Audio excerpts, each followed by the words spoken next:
கிறிஸ்துவுக்குள் பிரியமான தேவனுடைய பிள்ளைகளே, இந்த நல்ல காலை நேரத்தில் ஆண்டவரும் இரட்சகருமாய் இருக்கிற இயேசு கிறிஸ்துவின் நாமத்தில் உங்களை வாழ்த்துகிறேன்.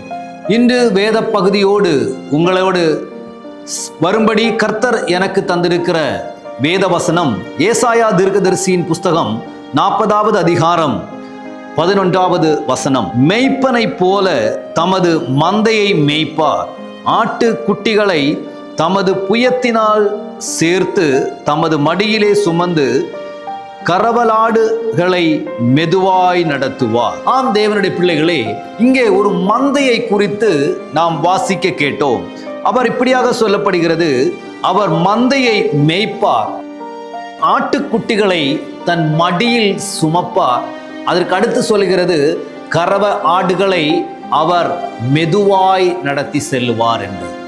ஒரு மந்தையை வைத்து அவர் அந்த வேத பகுதியில் பேசுகிற பொழுது யாரை எப்படி நடத்த வேண்டும், யாருக்கு என்ன தேவை என்று அதில் அந்த 3 காரியங்களை குறித்து இந்த வேத பகுதியில் நாம் பார்க்க முடியும்.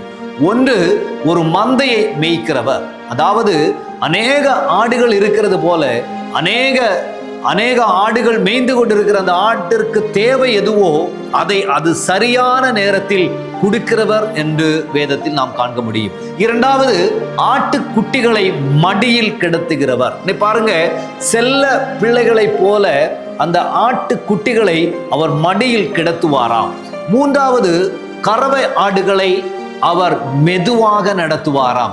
ஆட்டுக்குட்டியை நடத்துவது போல அல்ல, ஒரு மந்தையை நடத்துவது போல அல்ல, ஒரு கறவை ஆடை நடத்துவது மெதுவாக நடத்துவார் என்று நாம் வேத பகுதியில் பார்க்க முடியும். இன்னைக்கு பாருங்க, உங்களுடைய தேவைகள் எதுவோ, நீங்கள் எதற்காக ஏங்கிக் கொண்டு இருக்கிறீங்களோ, எந்த விஷயத்திற்காக நீங்க பாரத்தோடு இருக்கிறீங்களோ அந்த விஷயத்தை கர்த்தர் உனக்காக செய்யும்படி அவர் தன்னுடைய அந்த சூழ்நிலைக்கு ஏற்றபடி உன்னை நடத்த அவர் போதுமானவர் என்று இந்த வேத பகுதியில் நாம் பார்க்க முடியும். இன்னைக்கு பாருங்க, நாம் ஒரு பொருள் வாங்க ஒரு கடைக்கு, வேறொரு பொருள் வாங்க வேறொரு கடைக்கு நாம் போகணும்.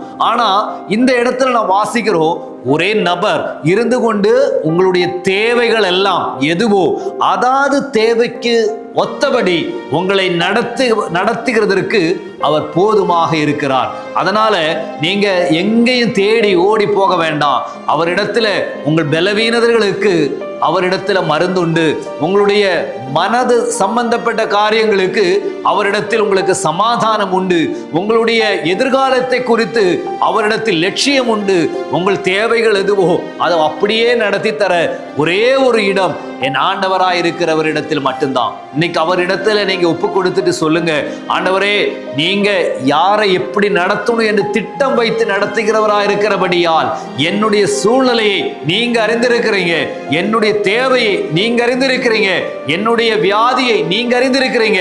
எனக்கு தேவையானதை செய்ய உம்மால் கூடும் என்று யாரெல்லாம் இன்னைக்கு ஏக்கத்தோடு இந்த வார்த்தையை கேட்டுக்கொண்டு இருக்கிறீங்களோ, உங்க தேவைக்கு ஒத்தபடி கர்த்தர் உங்களை நடத்த அவர் போதுமானவராக இருக்கிறார். இன்னைக்கு பாருங்க, இந்த வார்த்தை உங்களிடத்துல வரும் பொழுது உங்களுடைய பிரச்சனை எதுவா இருக்கு, பெருசா இருக்கலாம், சிறுசா இருக்கலாம், உங்களுடைய எந்த சிச்சுவேஷனாக இருக்கலாம், உங்க சிச்சுவேஷனுக்கு ஒத்தபடி உங்களை மடியில் அவர் கிடத்துகிறவராக இருக்கிறார், உங்களை மெதுவாக நடத்துகிறவராக இருக்கிறார், அவர் உங்களை தோளில் சுமக்கிறவராக இருக்கிறார். உங்கள் தேவைக்கு ஒத்தபடி உங்களை நடத்த ஒரே ஒரு நல்ல ஆண்டவர் இன்னைக்கு உங்களோடு கூட இருக்கிறார். அவர் இந்த வார்த்தை மூலமாக உங்களிடத்தில் பேசிக்கொண்டிருக்கிறார்.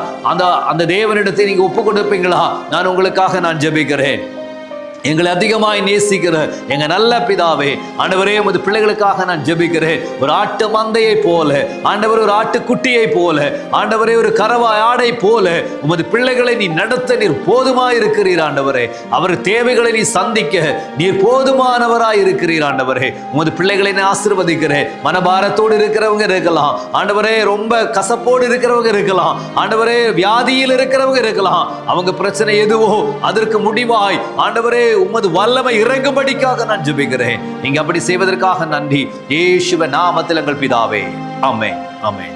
கர்த்தர் உங்களை ஆசீர்வதிப்பார்.